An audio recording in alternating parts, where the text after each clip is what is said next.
জনপ্রিয় Islamic brand মেরাচি সম্প্রতি ইনস্টাগ্রামে তাদের একটি বিজ্ঞাপন ফ্রান্সে ব্যাপক বিতর্কের জন্ম দিয়েছে। বিজ্ঞাপনটিতে দেখা যায় আইফেল টাওয়ার একটি হিজাবে মোড়ানো, আর ক্যাপশনে লেখা রয়েছে, ফরাসি সরকার মেরাচিকে আসতে দেখলে ঘৃণা করে। আর তারপরই দেশ জুড়ে চলছে তীব্র বিতর্ক। ফ্রান্সের কঠোর ধর্মনিরপেক্ষতা নীতির অধীনে সরকারি কর্মচারী, আইনজীবী, পুলিশ কর্মকর্তা এবং রাষ্ট্রীয় বিদ্যালয়ের শিক্ষার্থী ও শিক্ষকেরা প্রকাশ্যে ধর্মীয় প্রতীক পড়তে পারেন না। 2023 সাল থেকে ফ্রান্সের স্কুলে ইসলামিক আবায়া পড়াও নিষিদ্ধ, আর সে দেশেই এবার হিজাব নিয়ে নতুন বিতর্ক। সানবিট সব দিবে সামাল।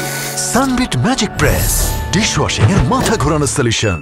বিভিন্ন সংবাদ মাধ্যম সূত্রে জানা গেছে, ফ্রান্সের সরকারি স্কুল ও অফিসে হিজাব নিষিদ্ধ থাকায় এই বিজ্ঞাপনটি সেখানে ব্যাপক প্রতিক্রিয়া সৃষ্টি করেছে। ফরাসি জাতীয় টেলিভিশন ও রেডিওতে বিশ্লেষকরা এর কঠোর সমালোচনা করেছেন। তাদের মতে এটি সরকার বিরোধী স্লোগানকে বাণিজ্যিক স্বার্থে ব্যবহার করার একটি কৌশল।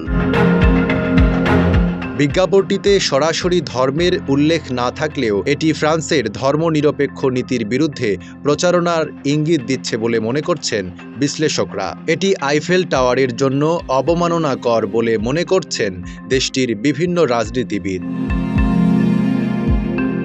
আমস্টারডাম ভিত্তিক ব্র্যান্ড মেরাচি মূলত অনলাইনে ফ্রান্সে ব্যবসা পরিচালনা করে।